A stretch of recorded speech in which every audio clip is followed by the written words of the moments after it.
Selamat malam semuanya. Terima kasih untuk undangan Selamat malam, Ibu. dari Revelation Selamat Union. malam. Kita bersama-sama akan belajar free will.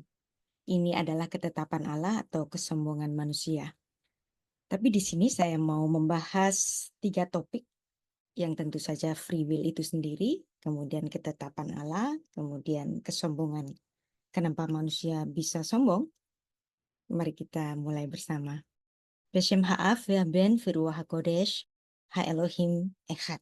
Di dalam nama Bapa dan Putra dan Roh Kudus, Allah yang Esa. Amin. Dari 3 topik tadi, kita akan membahas dulu mengenai kesombongan. Apa sih yang dimaksud dengan sombong, congkak? Menurut Kamus Besar Bahasa Indonesia, sombong adalah menghargai diri sendiri secara berlebihan. Dan padanan katanya adalah congkak.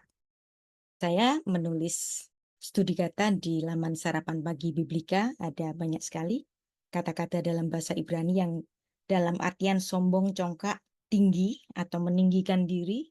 Ada kata rum, marom, ga, gaayon, gaa, ge, gaon.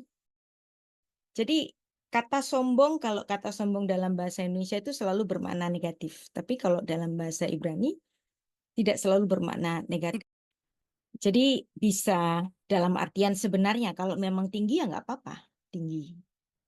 Jadi sombong dalam artian Alkitab adalah meninggikan diri yang tidak semestinya. Di bagian yang ke-6 ini, nanti kalau Anda buka di laman Sarapan Pagi Biblika itu ada kata khusus GE. GE. Nah, kata GE ini yang nanti membentuk istilah yang hari ini kita kenal dengan gay pride. Jadi kenapa pride? Kenapa pride? Nah, pride bahasa Ibraninya itu GE. Nah, kata GE itu sebenarnya kata yang mirip homofon dengan gay.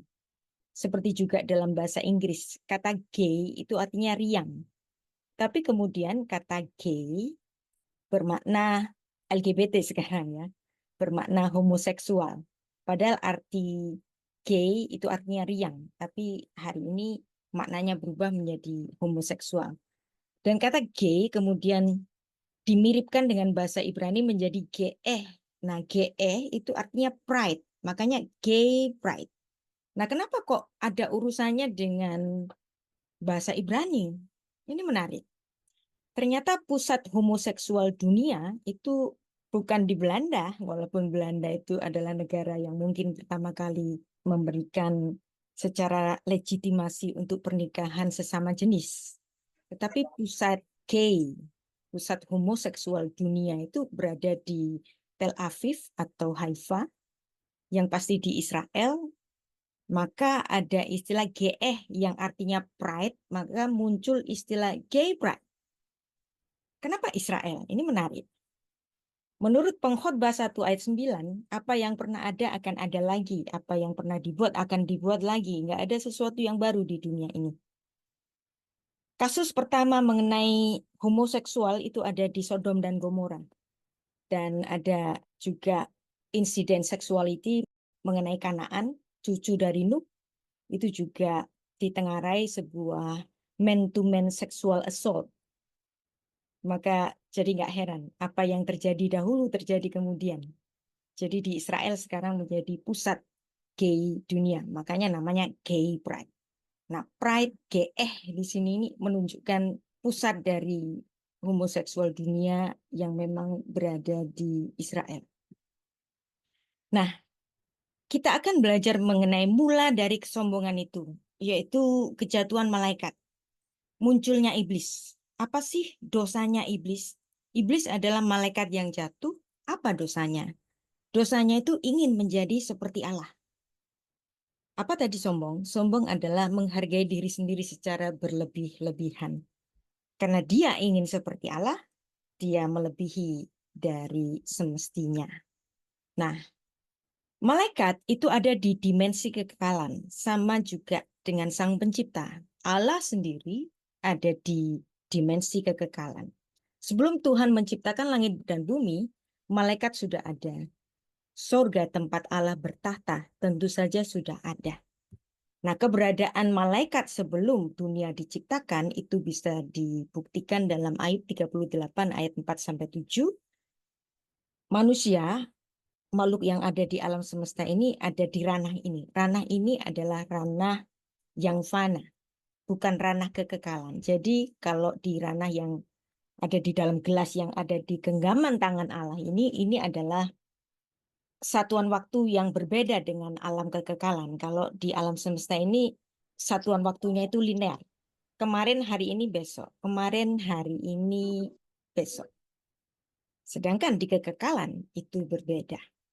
Jadi kalau kita ditanya kapan malaikat itu jatuh, kita tidak tahu karena bukan dalam ranah yang ada di bumi ini. Kejatuhan malaikat oleh karena kesombongannya meninggikan diri daripada yang semestinya itu ada di ranah kekekalan. Sedangkan kita ada di ranah yang terbatas di sini. Ya, jadi kita nggak bisa tahu di mana kapan malaikat itu jatuh karena itu terjadi sebelum langit dan bumi ini diciptakan justru. Jadi inilah dosa ingin menjadi seperti Allah dan ini diyakini oleh teologi Kristen maupun teologi Yahudi. Nah, mengenai kejatuhan malaikat. Sebelumnya kita harus melihat kira-kira pertanyaan-pertanyaan ini. Apakah Allah menciptakan iblis atau setan? Apakah Allah yang maha baik itu akan menciptakan iblis atau setan? Tampaknya enggak. Apabila iya, untuk apa mereka diciptakan? Apabila tidak, mengapa ada iblis atau setan? Dari mana asal-usul mereka dan dari mana kesombongan itu? Referensi Alkitab mengenai adanya malaikat yang jatuh tampaknya sama-sama berasal dari Yesaya 14:12-15 yang dimana ada istilah Lucifer di sini dalam bahasa Inggris. Tapi Lucifer itu bukan bahasa Yunani maupun bahasa Ibrani. Lucifer itu bahasa Latin. Sehingga kata Lucifer ini pastilah terjadi setelah adanya Alkitab bahasa Latin sekitar abad keempat Masehi. Ya. Yesaya 14 ayat 12-15. Wah, engkau sudah jatuh dari langit, hai bintang timur putra fajar, Hilal ben Syahar.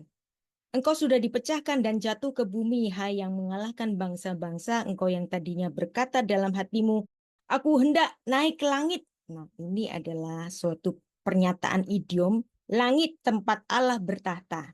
Hendak meninggikan tahtaku. Dia ingin mengambil alih tata Allah. Mengatasi bintang-bintang Allah, aku hendak duduk di atas bukit pertemuan jauh di sebelah utara. Aku hendak mengatasi ketinggian awan-awan yang hendak menyamai yang maha tinggi. Nah, ini awal mula dari kesombongan. Jadi ini adalah tafsir yang lazim ada di gereja-gereja barat, mengartikan bintang timur putra fajar ini Lucifer. Ya, padahal kata Lucifer itu ada juga yang merujuk kepada Tuhan Yesus. Tapi gara-gara terjemahan ini Lucifer kemudian mengarah khusus kepada iblis saja. Ya, ini adalah satu terjemahan yang salah kaprah atau pengertian yang salah kaprah. Dan jikalau memakai acuan Yesaya 14 ayat 12, ini boleh diartikan dengan nanti apa yang disebut Tuhan Yesus dalam kitab Lukas. Tapi sebelumnya kita akan membaca Yesaya 14 ayat 12. Ek nafaleta mishamayim. Wahai engkau yang jatuh dari langit. Hai Hilal ben Syahar. Nah, ini nama sosok itu yang jatuh dari langit. Hilal ben Syahar. Ada yang menganggap Hilal ben Syahar ini adalah salah satu nama dari Raja Babel. Tapi ada yang mengatakan ini adalah bentuk personifikasi dari malaikat yang jatuh. Nigeda eta laaretz kolesh al goyim. Engkau sudah dipecahkan dan jatuh ke bumi laaretz, hai yang mengalahkan bangsa-bangsa. Nah, dalam terjemahan Latin Vulgate abad keempat Masehi, ya berarti ini nggak dikenal oleh para rasul, istilah Lucifer ini nggak dikenal oleh para rasul, karena ini baru muncul pada abad keempat Masehi. Dan apa yang ditulis dalam Vulgate ini kemudian disalin ulang nama itu oleh King James, Lucifer. ya. Nah, maka Lucifer itu kemudian menjadi nama yang sinonim dengan iblis. Padahal nggak semua Lucifer merujuk kepada iblis. Ada Lucifer yang merujuk kepada Yesus. Nah, maka saya lebih suka pakai kata Hillel ben Shachar aja.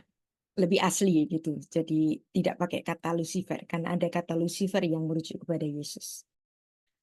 Dalam Commentary of Rashi, yaitu salah satu rabi, dia juga menganggap Hillel ben Shachar ini adalah sebuah personifikasi dari Heavenly Prince of Babylon.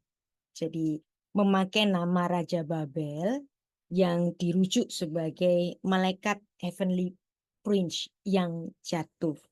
Jadi sama-sama Kristen maupun Yahudi merujuk kepada adanya Heavenly Prince yang jatuh. Jadi walaupun ada beberapa pengertian bahwa itu adalah nama dari Raja Nebukadnezar, ya, yang bernama Hillel ben Shachar, nggak masalah, itu kan namanya tafsir, ya. Kalau Yesaya 14 ayat 12 tadi dihubungkan dengan Lukas 10 ayat 18 seperti apa yang difirmankan oleh Tuhan Yesus. Lalu kata Tuhan Yesus kepada mereka, aku melihat iblis jatuh seperti kilat dari langit. Nah, ini ada hubungannya dengan Yesaya 14 ayat 12 tadi. Iblis dulunya itu adalah penghulu malaikat. Ada yang mengatakan setara dengan malaikat Mikael. Dia jatuh ke bumi, jatuh ke dalam dosa karena keinginannya menyamai Allah. Dan iblis ini nggak sendirian, dia menyeret malaikat-malaikat lain untuk tidak setia, sepertiga dari jumlah malaikat-malaikat yang ada di surga. Ditulis dalam Wahyu 12 ayat 4, dan ekornya menyeret sepertiga dari bintang-bintang di langit dan melemparkannya ke atas bumi. Nah, jadi yang kita ketahui di sini, para malaikat itu sudah ada. Sebelum manusia itu diciptakan, para malaikat itu sudah ada sebelum langit dan bumi ini diciptakan, dan kemudian ada golongan malaikat yang jatuh. Ini juga dalam Perjanjian Baru ditulis dalam Yudas 1 ayat 6 dan 2 Petrus 2 ayat 4. Ada yang berpendapat atau menafsirkan Kejadian 1 ayat 3. Terang di sini adalah untuk mengalahkan gelap, yang dimana gelap itu dianggap sesuatu yang negatif. Tapi kalau saya memandang apa yang disebut dalam Kejadian pasal 1, semuanya itu positif. Termasuk gelapnya, karena gelap adalah termasuk dalam bagian proses penciptaan langit dan bumi. Tapi ada juga yang mengatakan gelap dalam kitab Kejadian pasal 1 itulah kejatuhan iblis. Argumentasinya di sini. Kejadian 1 ayat 4. Allah melihat terang itu baik. Kalau terang itu baik berarti gelap tidak baik. Karena apalagi dipisahkan dengan gelap. Tapi seandainya ada sesuatu yang tidak baik dalam kitab Kejadian pasal 1 ini, tentu saja Tuhan tidak akan menutup segala ciptaannya yang ditulis dalam Kejadian 1 ayat 31, yang dimana Tuhan itu mengagumi seluruh ciptaannya. Tov meot. Berarti gelap pun adalah bagian yang baik, karena itu merupakan bagian dari proses penciptaan alam semesta. Jadi lebih baik kita melihat terjemahan yang umum saja, baik dari kekristenan maupun dari orang Yahudi, yang dimana bahwa setan atau iblis awalnya adalah malaikat. Allah yang maha baik tidak akan menciptakan iblis. Tapi kenapa ada iblis? Karena ada malaikat yang tidak setia, yang iri kepada keberadaan Tuhan dan ingin menyamai yang maha tinggi. Dan para malaikat itu tidak menikah. Makhluk roh tidak menikah. Dan para malaikat adalah makhluk yang immortal, tidak dapat mati. Walaupun demikian, memiliki kekuatan yang luar biasa, malaikat tidak boleh disembah. Malaikat bisa menampakkan dirinya dalam bentuk manusia atau bentuk-bentuk yang lain. Jadi kita lihat di sini kenapa malaikat itu ada yang ingin memiliki keinginan untuk menyamai seperti Allah. Karena malaikat memiliki free will. Jadi free will ini bukan maunya malaikat, tetapi Tuhan yang memberikan free will kepada malaikat, yang dimana malaikat itu punya kehendak, dia punya kuasa. Dan mengenai kejatuhan malaikat ini ada banyak acuannya. Misalnya dalam Ayub 4 ayat 18, Matius 25 ayat 41, 2 Petrus ayat 2 sampai 4. Para malaikat itu bukan sekedar pesuruh. Dan Tuhan sungguh memberikan kehormatan kepada para malaikat. Tuhan kan juga memberikan kehormatan kepada manusia. Termasuk kepada malaikat yang dimana para malaikat adalah anggota sidang ilahi. Kalau biasanya saya ngomong sidang ilahi ini ada beberapa kelompok orang Kristen yang suka marah-marah kepada saya. Padahal sidang ilahi ini ada di Alkitab. Misalnya dalam Yeremia 23 ayat 18 yang diterjemahkan dengan Dewan Musyawarah Tuhan. Atau bahasa Inggrisnya The Council of the Lord. Bahasa Ibraninya Sot Adonai. Yang artinya para malaikat ini adalah sosok yang memiliki free will, memiliki kuasa, memiliki hak bicara dalam sidang ilahi karena dia adalah anggota sidang ilahi, dia punya hak bicara. Kita baca Yeremia 23 ayat 18. Kenapa manusia itu punya free will? Karena dia diberi free will oleh Tuhan. Malaikat bukan sekedar pesuruh. Kita baca ayatnya, sebab siapakah yang hadir dalam Dewan Musyawarah Tuhan, Besot Adonai, dalam sidang musyawarat Tuhan, sehingga ia memperhatikan dan mendengar firman-Nya. Siapakah yang memperhatikan firman-Nya dan mendengarnya? Jadi artinya di sini ada Dewan Musyawarah Tuhan yang jumlahnya itu sangat banyak. Dan bala tentara sorga, para malaikat itu juga disebut bala tentara sorga. Kalau malaikat itu punya free will, berarti malaikat nggak bisu. Malaikat punya hak bicara dan Tuhan tidak sendirian di sorga. Di sekitarnya ada malaikat yang jumlahnya banyak sekali dan mereka disebut Sefaot. Makanya ada gelar kepada Tuhan itu Adonai Sefaot. Allah bala tentara sorgawi. Allah panglima bala tentara sorga. Dan Adonai Sefaot ini adalah gelar kemiliteran Allah. Kalau Allah adalah sang panglima itu sendiri, maka bala tentara sorga ini memiliki kekuatan. Bukan sekedar robot. Dia bisa bicara, dia bisa berkehendak, dia bisa memberikan pendapat. Sebagian orang Kristen menganggap malaikat itu sekedar pesuruh. Nah, ini belajarnya kurang penuh, kurang tepat. Ya. Dia bisa disuruh, tetapi dia juga punya hak bicara. Yang pasti, orang-orang Yahudi memandang malaikat adalah anggota sidang ilahi.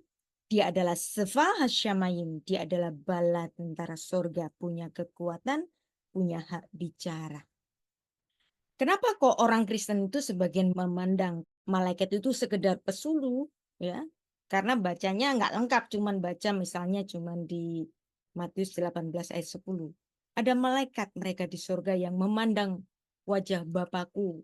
Emangnya kerjaannya malaikat itu cuman memandang wajah Bapa.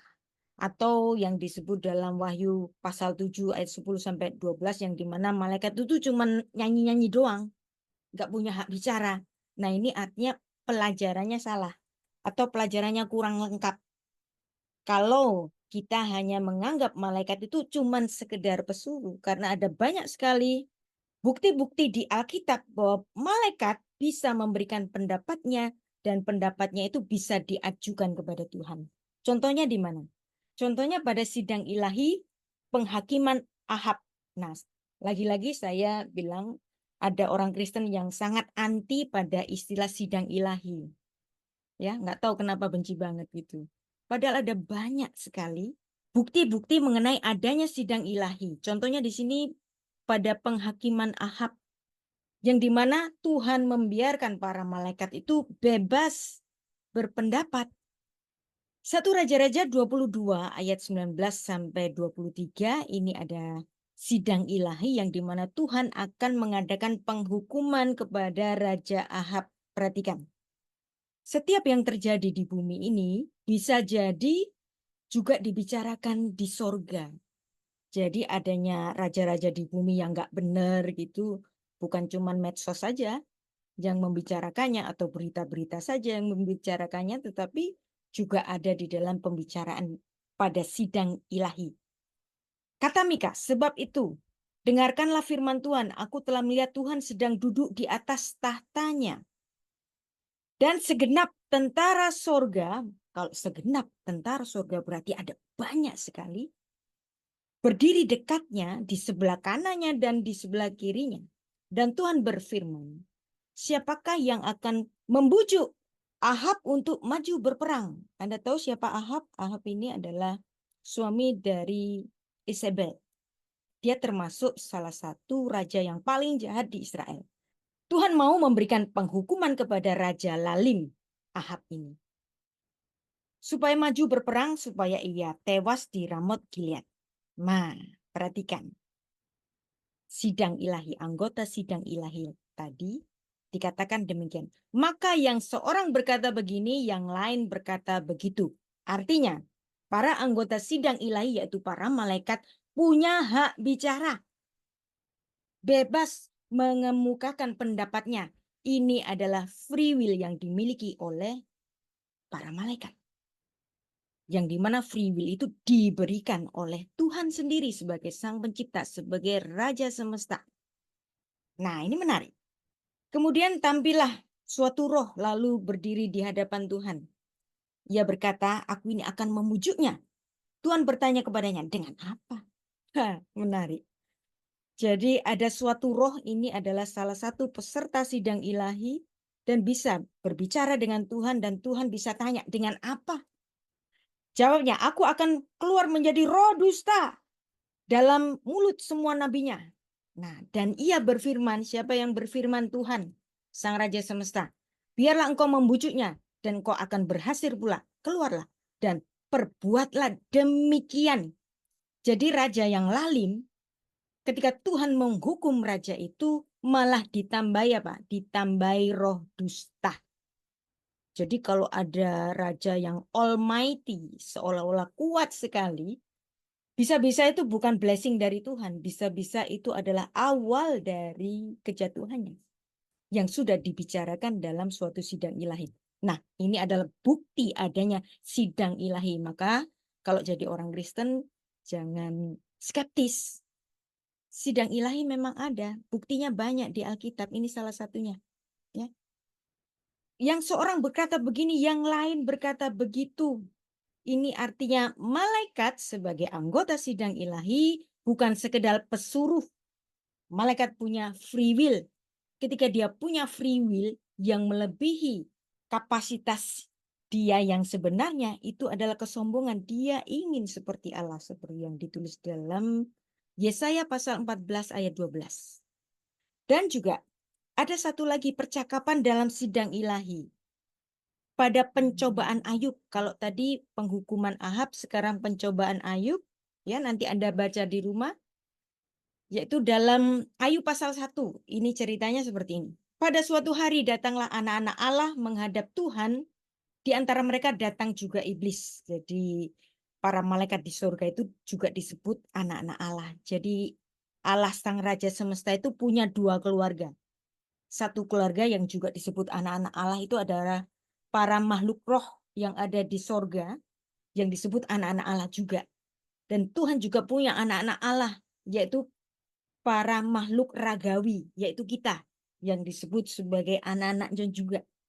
Nah, ini sidangnya ada di sorga. Maka ini dihadiri oleh para malaikat sidang itu, tapi perhatikan, sidang ilahi juga dihadiri iblis. Loh, kok bisa? Kok bisa iblis datang pada sidang ilahi? Ya bisa. Walaupun iblis itu sudah jatuh, tapi kalau Tuhan menghendaki dia hadir dalam suatu sidang, dia nggak bisa. Dia tetap ada di dalam kuasa Allah. Nah, iblis ini rupanya telah datang. Lalu Tuhan bertanya, dari mana kamu, iblis? Dari perjalanan mengelilingi bumi Tuhan. Nah, kemudian Tuhan ingin membanggakan salah satu anaknya yang ada di bumi yang namanya Ayub. Kata Tuhan, gak ada seorang pun di bumi seperti Ayub yang saleh dan jujur dan takut akan Allah. menjauhi kejahatan. Nah, si iblis tadi nyinyir. Ya jelas saja, dia saleh, jujur, takut akan Allah, menjauhi kejahatan karena engkau memberikan berkat yang luar biasa segala. Apa yang dikerjakannya itu berhasil, dia punya keluarga yang baik, istri yang baik, anak-anak yang baik, semuanya baik. Jadi dia nggak perlu berbuat jahat Tuhan, karena engkau memberikan hinam, apa-apa gratis untuk dia. Hinam. Ya. Coba kalau engkau mengulurkan tanganmu, jamalah segala apa yang dipunyainya. Maka Ayub pasti mengutuki engkau. Siapa yang ngomong ini? Yang ngomong iblis. Nah, ternyata dalam sidang ilahi itu, Tuhan itu mengabulkan apa yang dibicarakan oleh iblis ini. Nah, segala yang dipunyai oleh Ayub ada di dalam kuasamu, iblis. Hanya jangan engkau mengeluarkan tanganmu kepada dirinya. Kemudian iblis pergi dari hadapan Tuhan. Itu sidang yang pertama. Nah, sidang yang kedua. Ternyata Ayub ketika anak-anaknya mati, usahanya habis, semuanya yang dimilikinya itu habis dalam sekejap, dia tetap menjadi orang yang setia. Nggak mau mengutuki Tuhan. Maka Tuhan kemudian mengadakan sidang ilahi yang kedua. Menarik. Iblis lagi-lagi walaupun dia adalah malaikat yang jatuh, dia tetap punya hak bicara. Berkatalah Tuhan kepada iblis, dari mana engkau? Jawab iblis, dari perjalanan mengelilingi bumi Tuhan. Kamu lihat anakku Ayub. Enggak ada orang kayak Ayub yang sedemikian saleh, jujur. Hartanya udah hilang, anak-anaknya mati, dia tetap saleh, dia tetap tidak mengutuki. Walaupun engkau sudah membujuk aku bahwa apa yang aku berikan itu secara hinam, secara gratis. Lalu iblis bicara kepada Tuhan tetap nyinyir. Bilang begini, kulit ganti kulit. Dia sudah nggak punya apa-apa lagi kan? Tapi dia masih punya pride dignity sebagai manusia. Tapi coba kalau dia penyakitan borokan, pasti dia akan mengutuki engkau. Dan apa yang dikatakan Tuhan kepada si iblis, Tuhan lagi-lagi mengabulkan apa yang dikatakan oleh iblis, hanya sayangkan nyawanya. Nah ini iblis nggak boleh bunuh itu Ayub. Dan ternyata pada pencobaan Ayub yang kedua ini Ayub tetap setia. Yang artinya di sini ada pembicaraan dalam suatu sidang ilahi. Jadi sidang ilahi itu bukan kemustahilan. Banyak sekali Alkitab bicara mengenai sidang ilahi yang dimana Allah itu sangat demokratis. Bisa menerima pendapat dari para malaikat termasuk iblis. Allah itu sosok yang demokratis, tetapi kerajaan Allah itu bukan demokrasi. Kalau demokrasi kan pemimpinnya bisa ganti-ganti. Kalau kerajaan Allah itu Tuhan dulu, sekarang, dan selama-lamanya dia akan menjadi Raja semesta. Tapi kerajaan Allah yang bukan demokrasi ini dipimpin oleh Allah yang demokratis. Yang bisa menerima pendapat dari para malaikat termasuk iblis. Yang artinya di sini, malaikat punya free will, punya pendapat, punya kebebasan bicara, bahkan ketika dia sudah jatuh ke dalam dosa, menjadi iblis tetap punya hak bicara. Dan pada penciptaan manusia, Tuhan mengadakan sidang. Nah ini biasanya orang marah-marah sama saya. Ketika Kejadian 1 ayat 26 ini, saya memandang di sini pun ada sidang ilahi. Ya nggak apa-apa, namanya juga tafsir. Seandainya Kejadian 1 ayat 26 ini dikatakan Bapa bicara kepada Putra dan Roh Kudus, ya nggak apa-apa tuh. Namanya juga tafsir. Tafsir nggak harus seragam. Inilah kesombongan orang Kristen ya. Kalau sudah belajar teologi itu, kalau nggak sama dengan aku pasti dia sesat, bidat. Nah, atau ketika ini tidak diartikan Tuhan bicara pada Putra dan Roh Kudus, berarti anti Trinitas, berarti oneness atau apapun ya, enggak lah. Saya tetap menghormati doktrin Trinitas, walaupun saya memandang Kejadian 1 ayat 26 adalah Allah yang berbicara pada satu sidang ilahi yang dimana dia mau menutup segala apa yang sudah diciptakannya hari pertama sampai hari kelima dan hari keenam dia mau menutup Segala ciptaannya itu dengan suatu mahkota ciptaan yaitu manusia. Baiklah kita menjadikan manusia menurut gambar dan rupa kita. Karena malaikat juga diciptakan dalam gambar dan rupa Allah. Maka di sini Tuhan seolah-olah meminta izin. Nah, namanya juga seolah-olah. Jadi jangan diartikan mutlak meminta izin. Seolah-olah Tuhan itu meminta izin atau memberikan maklumat atau pengumuman. Ya. Vayomer Elohim naase Adam betsal menu kit mutenu. Dan dia berfirman. Siapa yang berfirman? Elohim. Nah, di sini. Naase Adam. Marilah kita membuat Adam. Betsal menu. Dalam gambar kita. Dan rupa kita. Feyirdu bidkat hayam. Dan biarlah dia berkuasa atas ikan-ikan di laut. Uveoh hasyamaim. Dan kepada burung-burung di udara. Uva behemah. Uvekol haaretz. Dan semua yang ada di atas bumi. Dan seterusnya. Artinya di sini ada maklumat Tuhan kepada sidang ilahi bahwa Tuhan akan menutup segala ciptaannya di alam semesta dalam ranah gelas tadi ditutup dengan satu mahkota penciptaan yaitu penciptaan Adam yang Tuhan berikan kekuasaan atau kemiripan dengan para malaikat dalam rupa dan gambar kita. Nah, ada sebagian orang Kristen yang khawatir kalau Kejadian 1 ayat 26 ini adalah satu sidang ilahi, berarti para malaikat diajak menciptakan. Nah, ini.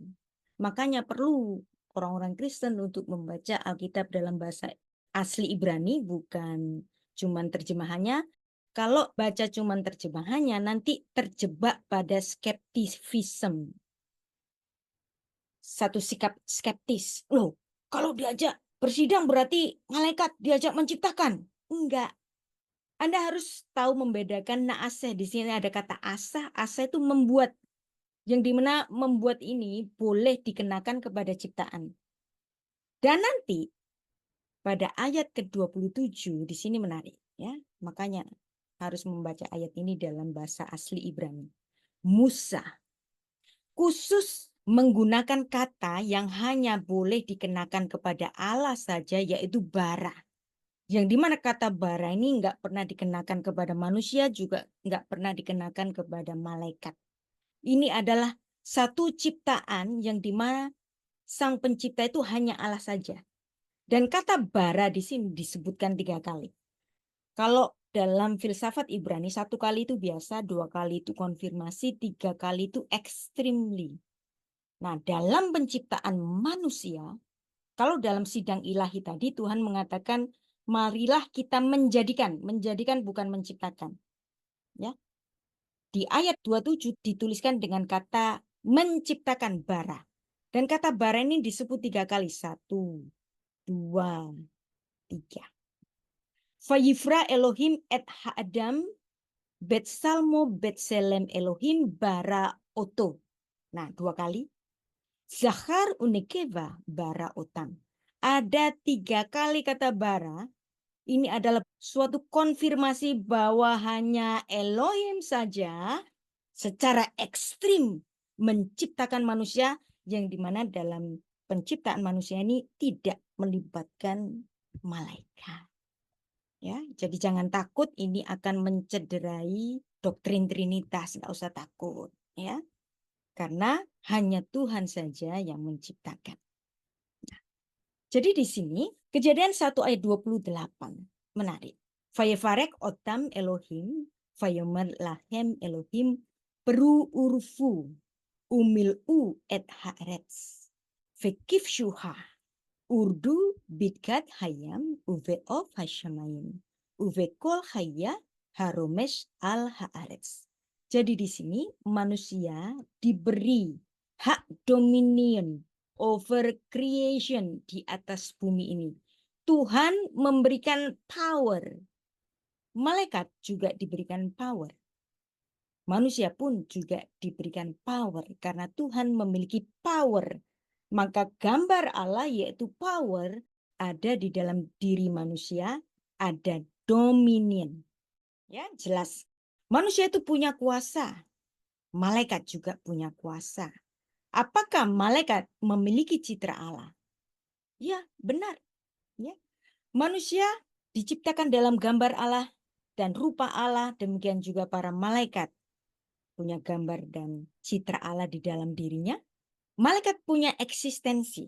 Para malaikat disebut anak-anak Allah karena mereka memiliki pribadi-pribadi. Malaikat diciptakan dalam gambar dan rupa Allah.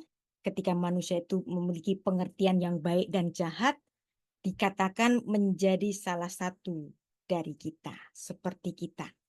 Ketika manusia memiliki pengetahuan mengenai yang baik dan yang jahat, seperti yang dituliskan dalam 2 Samuel 14 ayat 17, bahwa para malaikat Allah itu juga bisa membedakan hal yang baik dan yang jahat. Nah, artinya kita memiliki kualitas yang sama dengan malaikat, tahu mengenai hal yang baik dan yang jahat. Dan manusia diciptakan hampir seperti malaikat. Mazmur 8 ayat 5 sampai 6. Di sini sang pemazmur mengatakan demikian. Apakah manusia sehingga engkau mengingatnya? Apakah manusia sehingga engkau mengindahkannya? Namun engkau telah membuatnya hampir seperti Allah. Nah, yang diterjemahkan Allah ini me'at me Elohim. Hampir seperti Elohim. Nah, menarik ini. Dalam King James diterjemahkan dengan demikian. A little lower than the angel. Artinya manusia itu memiliki kualitas yang hampir sama seperti the angel. NIV menuliskan the heavenly being. Orthodox Jewish Bible juga menuliskan Elohim. Elohim dengan bentuk E-nya kecil. Berarti para malaikat itu juga disebut sebagai Elohim. Para ilah-ilah. Kabat dari Yahudi Rabini menerjemahkan Elohim di sini dengan the angels. Kalau kita artikan sebagai the angels, bukan Allah di sini, ya. Ini terjemahan bukan terjemahan yang salah, tetapi ini menurut pemahaman dari si penerjemah. Karena Elohim bisa dalam artian Allah, Elohim secara konteks juga bisa dalam artian the angels. Jadi ini bukan terjemahan yang salah. Tetapi secara kontekstual, terjemahan King James, NIV, Orthodox Jewish Bible, Kabat, semuanya menerjemahkan secara kontekstual manusia itu sedikit lebih rendah dari malaikat. Kenapa kok dikatakan sedikit lebih rendah dari malaikat? Apa yang nggak dipunyai manusia daripada malaikat? Yaitu kekekalan. Malaikat adalah makhluk immortal, sedangkan manusia itu mortal. Jadi me'at me'olohim, sedikit lebih rendah dari malaikat. Ya, di sini terjemahan Kabat itu juga kata Elohim diterjemahkan dengan the angel. Hampir sama seperti Allah, hampir sama seperti malaikat, dua-duanya benar, tapi secara konteks tentu saja ayat itu mengartikan sebagai Elohim. Yesus Allah yang inkarnasi. Ya, ketika dia menjadi manusia, dia untuk waktu yang singkat menjadi sedikit lebih rendah daripada malaikat itu sendiri, ya. Ini diungkapkan dalam Ibrani 2 ayat 7. Tetapi dia yang untuk waktu yang singkat dibuat sedikit lebih rendah daripada para malaikat. Kenapa? Karena ketika inkarnasi ke bumi, Yesus bisa sakit, ya, bisa ngantuk dalam keberadaannya sebagai daging, ya, dan dia bisa stres, berpeluh darah, karena untuk waktu yang singkat dia sedikit lebih rendah. Me'at me Elohim, lebih rendah dari para malaikat. Maka ketika Tuhan Yesus itu ada di Taman Getsemani sebelum masuk ke dalam siksa salib, perlu ada penguatan dari para malaikat. Dan ini dibahas dalam Ibrani pasal 2. Ya. Jadi karena memang manusia sebagai makhluk ragawi itu sedikit lebih rendah dari malaikat-malaikat karena manusia tidak memiliki sifat immortal seperti malaikat. Nah, demikian juga manusia. Manusia memiliki keunggulan daripada malaikat karena ketika manusia itu jatuh, Dia karena adalah makhluk yang mortal, maka ada penebusan bagi dirinya. Mengenai kejatuhan malaikat kita sudah bicarakan, sekarang kita bicara mengenai kejatuhan manusia. Kenapa manusia itu kok jatuh? Karena manusia punya keinginan. Manusia diciptakan secara sempurna oleh Tuhan dalam gambar dan rupanya sendiri. Dan ketika Tuhan selesai menciptakan langit dan bumi termasuk mahkota ciptaannya yaitu manusia, Tuhan mengagumi sendiri semua ciptaannya. Fayar Elohim et kol aser asa. Vehine tov meot. Tuhan mengagumi ciptaannya. Dan lihat sungguh amat baik. Kalau sungguh amat baik, tov meot. Seharusnya Adam itu tidak mati. Seharusnya Adam tidak menua. Seharusnya Adam tidak sakit. Tapi kenapa Adam bisa sakit, bisa menua, dan pada akhirnya mati? Karena Adam jatuh ke dalam dosa. Dan inilah kualitas yang dimiliki manusia yang tidak dimiliki oleh malaikat. Ular tahu kelemahan manusia. Manusia punya free will sama seperti malaikat. Yang dimana dia punya kehendak. Kalau dia punya kehendak, maka dia bisa digoda egonya. Maka datanglah ular ke Taman Eden. Yang dimana ular ini dikatakan tahu segala apa yang dikatakan Tuhan kepada Adam. Dan ular ini dikatakan sebagai makhluk yang paling cerdik. Nah, siapakah ular itu? Dalam tradisi Ibrani, ular disebut sebagai Samael. Dan Samael ini adalah Mal'ah Mota, malaikat kematian. Malaikat yang menyebabkan kematian. Siapakah si ular itu? Kalau kita membaca sepanjang Kejadian pasal 1, pasal 3, dan bahkan sepanjang Perjanjian Lama itu enggak ada rujukan bahwa ular itu iblis. Tetapi dalam kitab-kitab tradisi, misalnya dalam Targum Jonathan di sini, ular itu disebut sebagai Mal'amota, malaikat kematian. Dan Rasul Yohanes dalam kitab Wahyu memandang bahwa ular tua itu, ular yang mula-mula, ular yang ada di Taman Eden adalah iblis atau Satan. Ya, maka jelas ular yang ada di Taman Eden yang menggoda manusia melalui istri Adam, dia adalah iblis atau setan. Dan iblis tahu kelemahan manusia yang karena dia punya kehendak yang dimana dia memberikan hoaxnya. Kalau kamu makan buah itu, yang dimana iblis tahu bahwa manusia punya kehendak. Kalau dia punya kehendak, dia punya keinginan yang sama seperti malaikat pada waktu itu yang ingin menyamai seperti Allah. Nah, maka dia mengatakan demikian. Tetapi Allah mengetahui bahwa pada waktu kamu memakan buah yang dilarang itu, maka matamu akan terbuka dan kamu akan menjadi seperti Allah, tahu tentang yang baik dan yang jahat. Nah, pengetahuan yang baik dan yang jahat ini dimiliki oleh malaikat dan dimiliki oleh Allah. Tetapi pada waktu itu manusia belum memilikinya. Maka kemudian melalui isu ini, iblis menggoda manusia melalui free will-nya. Mau ikut perintah Tuhan yang tidak memakan buah itu atau tetap makan buah itu nanti akan menjadi seperti Allah. Adam dalam Taman Eden, dia ada di dalam kelimpahan. Dia tentu nggak lapar. Nggak akan mati kalau nggak makan buah itu. Tapi toh ternyata dia makan. Kenapa?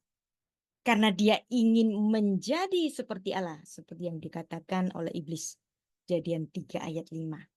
Nah, dosa semacam ini dalam tradisi Yahudi, dosanya Adam yang memakan buah pengetahuan yang baik dan yang jahat itu disebut dengan kitset bintiot. Dosa nyabut pohon. Nah, ini adalah satu istilah hiperbola. Adam itu kan dikatakan makan buah itu singular. Nggak dikatakan makan 2 buah atau bahkan makan semua buah pada pohon itu. Tapi dalam istilah Ibraninya itu disebut dosa nyabut pohon. Saking pengennya seperti Allah, seolah-olah pohon-pohonnya itu hendak dicabut oleh Adam karena dia ingin seperti Allah. Nah, ini seperti pepatah Jawa. Ngemut gula krasa legi, kolu sak pabrie. Karena dia tamak ingin seperti Allah. Nah, ini dosa kesombongan, meninggikan diri lebih daripada semestinya. Disebut dalam Sanhedrin 38b. Dan dosa menjadi seperti Allah ini juga dibahas dalam Yeskiel 31 ayat 14 dan Hosea 6 ayat 7, yang dimana dikatakan Adam menyalahi perjanjiannya, yang dimana dia menabrak perintah Tuhan untuk tidak memakan buah itu. Pada generasi setelahnya, jauh setelah itu, ada sosok yang dikatakan di Alkitab sebagai seorang emperor yang pertama. Dia adalah Nimrod. Nimrod sebagai penguasa, sebagai emporium pertama yang kekuasaannya itu meliputi Babilonia, Niniwe, bahkan sampai ke Asyur. Dia pun ingin menjadi seperti Allah. Kejadian 11 ayat 4 juga kata mereka, teman-temannya Nimrod ini, marilah kita dirikan bagi kita sebuah kota dengan sebuah menara yang puncaknya sampai ke langit. Nah, langit ini adalah suatu istilah idiom bagi tahtanya Allah mau diambil oleh si Nimrod. Dan marilah kita mencari nama supaya kita jangan terserak di bumi. Jadi Nimrod ingin membangun nama dan membangun menara yang puncaknya sampai ke langit karena ia ingin menjadi seperti Allah. Nah, ini adalah bentuk kesombongan manusia. Kenapa kok bisa sombong? Karena punya free will. Maka Tuhan kemudian menghancurkan kesombongan Nimrod itu dengan melalui sidang ilahi juga, yang dimana Tuhan turun melihat kota itu dan kemudian Tuhan mengacaukan bahasa mereka. Nah, jadi disinilah ketika manusia itu sudah sakti mandraguna, Nimrod Almighty, ya, kalau dia sudah menganggap dirinya Almighty dan ingin mencapai puncak langit, dan dia menaruh dirinya sebagai orang setengah dewa mungkin, ya, maka kemudian Tuhan membiarkan kekacauan bahasa. Dan ini terjadi dimanapun di bumi. Emporium manapun di bumi itu biasanya jatuhnya itu bukan karena dilawan oleh orang lain atau dilawan oleh bangsa-bangsa lain. Biasanya itu kropos dari dalam. Ya, termasuk Emporium Romawi juga demikian. Kropos dari dalam. Apa yang membuat Emporium Romawi jatuh? Bukan karena diserang oleh negara-negara lain, tapi kropos dari dalam. Perebutan tahta dan lain-lain. Demikian juga Nimrod. Nimrod, orang yang almighty di sini, tidak dapat dilawan oleh kekuatan yang lain, tetapi ada kekacauan bahasa di dalam pembangunan menara Babel itu sendiri. Dan dengan demikian menara itu nggak jadi, dan mereka berhenti mendirikan kota itu. Maka namanya Babel. Semua kekuasaan yang almighty selalu keropos dari dalam, termasuk di Indonesia ini. Ada raja, orang yang menganggap dirinya raja yang almighty. Semuanya takut sama dia. Semua pembesar-pembesar di Indonesia ini dosanya sudah disimpan semua, jadi kakinya bisa dikencet. Seorang ketua partai bisa diganti begitu saja karena rajanya sudah almighty. Dia nggak bisa dilawan dengan apapun, kecuali rusaknya dari dalam. Dan Anda tahu rusaknya dari dalam itu apa? Kekacauan bahasa, seperti yang ada di Babel ini. Jadi apa yang menjadikan manusia itu jatuh ke dalam dosa? Iblis jatuh ke dalam dosa karena ingin, ya, sesuatu yang menggoda. Kekuasaan itu menggoda. Kekuasaan itu membuat ketagihan. Dan Kejadian pasal 4 ayat 7 memberikan warning. Dosa sudah mengintip di depan pintu. Ia sangat menggoda engkau, tetapi engkau harus berkuasa atasnya. Jadi inilah kesombongan, menghargai diri sendiri lebih daripada semestinya. Dosa manusia pertama, Kitset bin Diot, ingin menjadi seperti Allah. Nimrod ingin menjadi seperti Allah. Semua keinginan-keinginan itu adalah pintu masuk dari dosa. Maka Raja Daud ketika masuk pada titik kerohanian tertinggi, dia mengatakan, kalau Tuhan adalah gembalaku, ini terjemahnya, takkan kekurangan aku. Tapi perhatikan bahasa aslinya. Mismor le David Adonai Roi lo Eksar. kalau Tuhan itu adalah gembalaku, maka aku tidak akan berkeinginan untuk suatu kebutuhan. Kebutuhan apa? Kebutuhan untuk dipuja, kebutuhan untuk mendapatkan materi lebih. Enggak perlu, kata Daud. Ya, maka terjemahan King James di sini sangat bagus sekali. The Lord is my shepherd, I shall not want.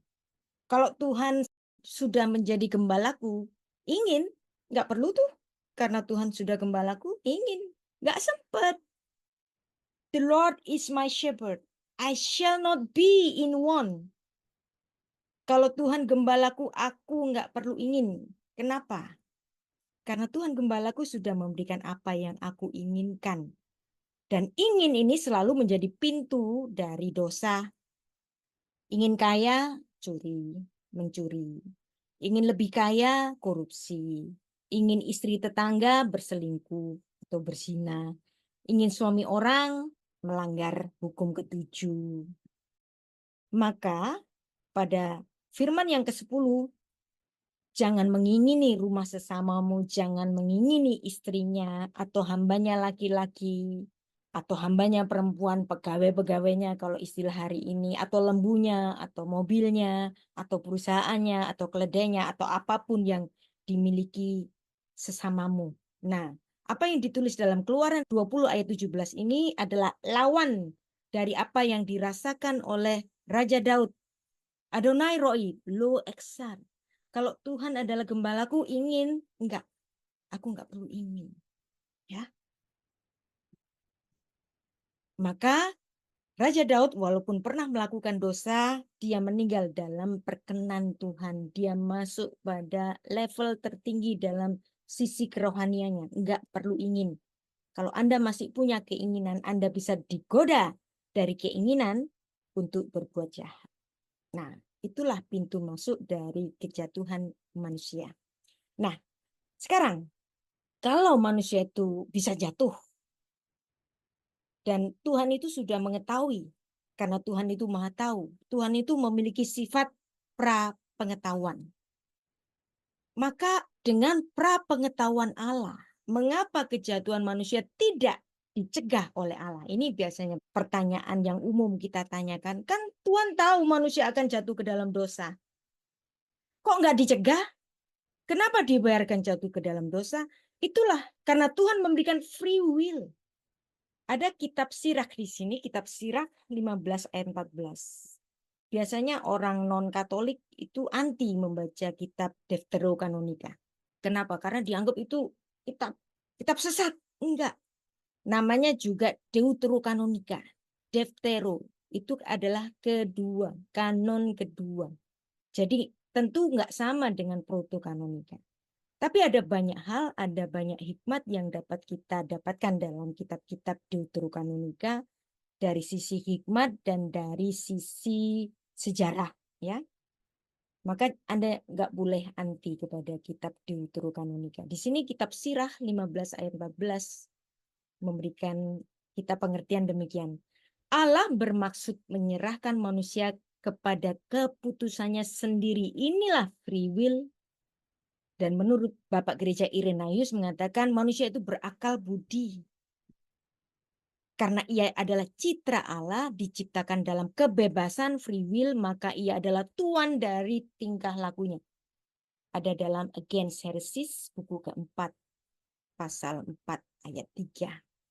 Nah, maka kalau kita bertanya, kok Tuhan nggak nyegah manusia jatuh ke dalam dosa? Maka jawabannya adalah ini. Janganlah kita mengira bahwa pra-pengetahuan Allah akan menjadi pra-penentuannya. Pra-pengetahuan Allah tidak dapat dicampur adukan dengan pra-penentuannya. Karena Allah sudah memutuskan untuk tidak melanggar kehendak bebas pribadi. Tuhan nggak pernah melanggar free will-nya manusia. Pra-pengetahuan Allah tidaklah mencakup unsur determinisme. Allah tetap bebas untuk mengambil keputusan dan mengubah maksudnya dalam sejarah dan waktu sesuai dengan kehendak dan kebijaksanaannya sendiri. Dengan kata lain, Allah itu bukan tawanan dari pra-pengetahuannya sendiri. Jadi Anda nggak bisa memaksa, kok nggak dicegah oleh Tuhan? Karena Tuhan sudah memberikan hak bebas free will kepada ciptaannya, baik itu manusia maupun para malaikat.